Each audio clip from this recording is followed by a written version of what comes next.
Ladies and gentlemen, welcome back to the North American Qualifier number 2 of the Halo World Championship. Thanks for joined by the wonderful Walshy for today's action. We were originally going to go into the let's get this money game, but it wasn't ready yet. So we thought, hey, rather than wasting time, let's go back over to Evil Geniuses. They're in a game against Karma Police.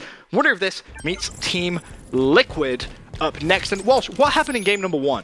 So game number 1 was Breakout on Altitude, and Karma Police lost to EG 4-5, so went to round 9. I believe EG was up 4 rounds to 0 because we were both kind of watching the very end of that spectator real quick. But yeah, let's jump right in this game. Slayer on Coliseum, and we're gonna see how different this plays out compared to when we saw the Allegiance versus the Winter Fox match. Because I guarantee you, when we see a squad like EG get control of a sniper, they are gonna set up behind their sniper and protect their sniper. Or set up in front of their sniper and protect their sniper. Right.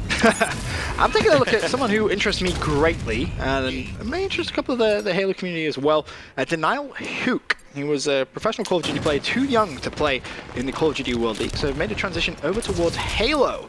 And I feel like there's always kind of been that argument, right? Is, you know, could a COD guy come over and play Halo? Is that possible? Hook definitely trying to make it happen, and this would be a big win for Karma Police if they're able to defeat Evil Geniuses. But with how dominant Evil Geniuses have been so far in Halo 5 Guardians, this is going to be a very, very tough game. Yes, and I'm not sure whose screen you're on at the moment, but I am on Lethal screen, who is hitting some ridiculously tight shots between a couple different pillars over at Snipe 3, and he's just doing a really good job of backing up his teammates and pushing in. So this is the EG way. They put some damage on a player, they push in and finish off those kills. And once again, we've noticed though, Lethal ran away with the sniper. They try to carry as much distance as possible with the sniper. So Lethal was originally pushing in with Snipe down, realized they didn't have any backup, and decided to push back towards Red Base. I'd like to see him maybe a little further back, even than he is right now.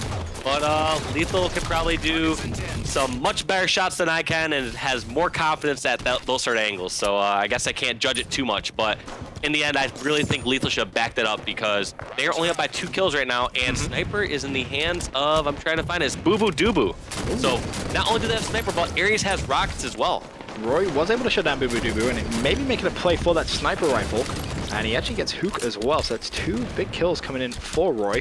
And that should be snipe control if he can find it. In fact, he actually just misjumped there, and now does actually pick it up. So EG could, with sniper control, potentially try and pick up a bit of a bigger lead. You see immediately, as you were kind of pointing out before, Walsh, Roy grabs that sniper rifle, and the difference between him and Lethal there is he immediately just tracks back, makes sure he has teammates in front of him. They're going to control the spawns, and in fact, immediately as I say that, Roy just checks behind him there, expecting someone to potentially spawn behind him. He plays for the BR. They definitely have that potential. So what Roy is looking for is, if you're out on the bridge on Coliseum, players actually still can spawn all the way back on the backside of flag behind you. So not only could they spawn, you know, somewhere near Red Base, like on Elbow or Cave side, they can literally spawn, look right at you, and start putting damage on the bridge. So that's what Roy was instantly worried about. He ran towards the BR side, grabbed one of those, and eventually, you know, is at the position we see now. But point being is that Roy was aware of his kill feed. He saw Snipe down with like a double/triple kill. He knew he picked up the kill himself and had the potential spawns behind. So that's one thing that EG just does. They are not communicating kills just to get hyped up. Not like, I got a double kill, let's go team. It's more for communication for spawn, saying, I got a double kill, watch your back. They could spawn behind you. They could be behind you right now. It's Roy doing a lot of damage there, but Ares picks up the sniper rifle. Let's see if he can try and make something happen with it. 18-24, the current deficit before he does fall. I believe that's Snipe Down who picked up that kill. Boo Boo Doo potentially going to try and push in and pick up that kill on Snipe Down just to make sure that they do get that sniper back once again. Hook able to clean up Snipe Down. So with rockets coming up in 10 seconds, you may see a bit of a transition if they can secure that sniper rifle. I believe it is actually yet still on the floor. And that would be very, very useful. It's chaotic situations. Well, we were talking about last Coliseum match on Allegiance versus Winter Fox, and you were asking, like, why doesn't it always just slow down instantly? Like, why is there's these chaotic times where there's neither team that's set up? And this is one of those moments, because both teams realize, EG realizes, guess what? The Karma Police squad don't have the sniper set up in a perfect position yet, so we can keep pressing our advantage, keep going for these kills, and eventually get control of the sniper rifle. Hook was able to pick up 1. He's just waiting for his shields to regen. Overall, though, Snipe Down does have rockets in his hand, and in a game as close as this, 27-23, this could be one of those moments in the game where you see EG start to pull away. Snipedown now pushes forward, misses the first rocket, able to connect with the second against Ares.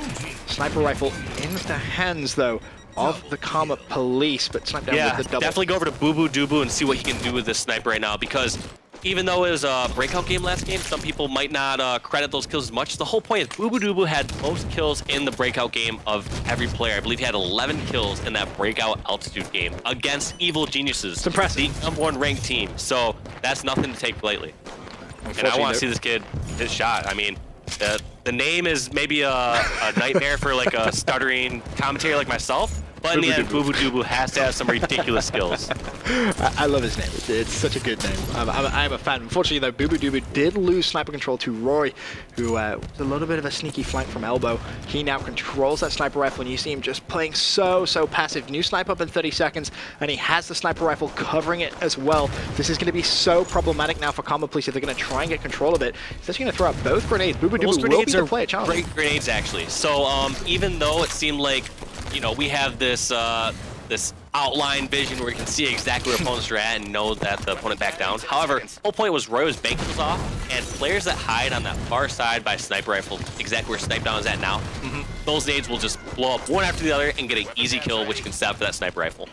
Well, it looks as if Karma Police will get it, and it's going to be Hook who plays for the sniper rifle, trades the SMG for it.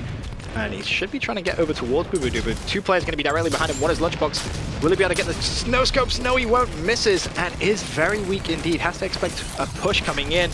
And unfortunately doesn't. Does trade the kill though with the nade. That could be pretty important. That sniper rifle is still down. However, Roy is covering the sniper with the rockets. And you see, I believe that was Snipedown just spawned in exactly on sniper rifle. Says, oh, sniper's right there. Thank you very much. Don't mind if I do. Now, I'm partially surprised by this play by Roy afterwards. After they got the kills, I just assumed he would maybe go back and secure his base first. And guess what happens? Boo Boo Doo Boo still has sniper over at red. Wow. I was able to pick off one of the members of EG. I forgot who had sniper over there originally. But whole point being is that Roy could have came back, cleaned out red base first, and then got a full set. But look at this. Only 1 kill difference for this EG versus Karma Police. This is a very close game. Hook will go down to Snipedown. Snipedown does have the sniper rifle in his hand. Now, the question is, which sniper is going to be more prominent? It's a 41 to 39 kill game. It's going to get very close towards the end. Snipedown with another great grenade. Oh, it did actually connect, so he knows that someone's going to be up there. Again, has that sniper rifle, and you know, Snipedown with a sniper. His name is Snipedown for a reason, right?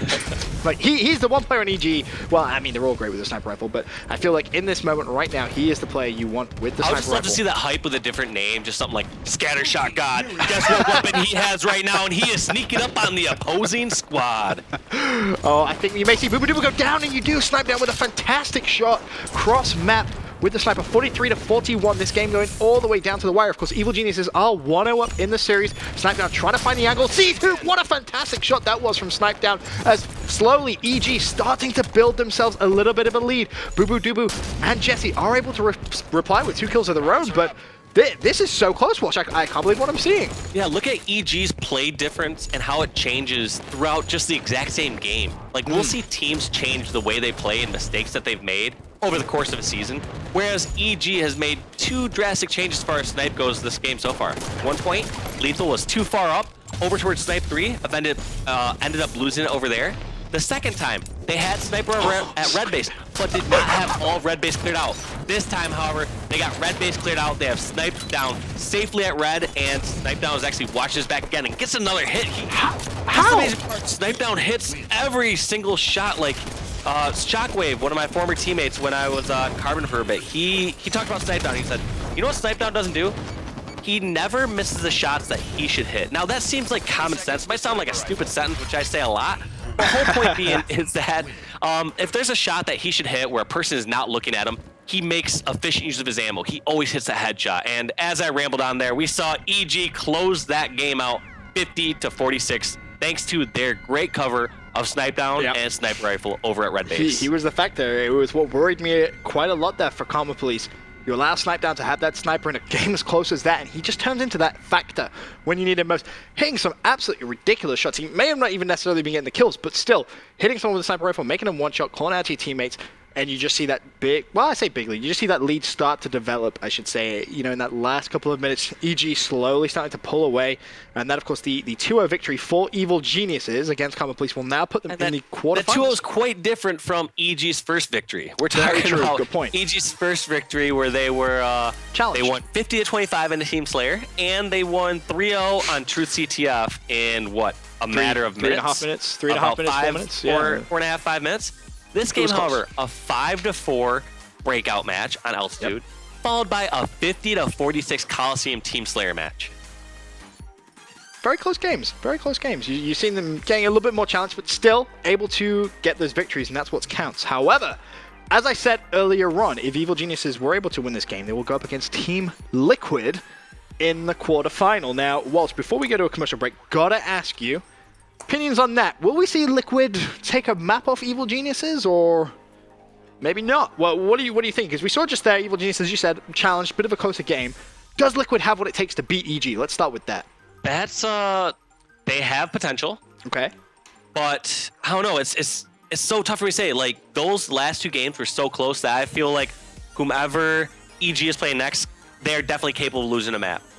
Because the surprising part to me there was, yes, EG made a couple mistakes with Sniper Rifle at certain parts. They weren't as drastic as mistakes that Winter Fox had made with them.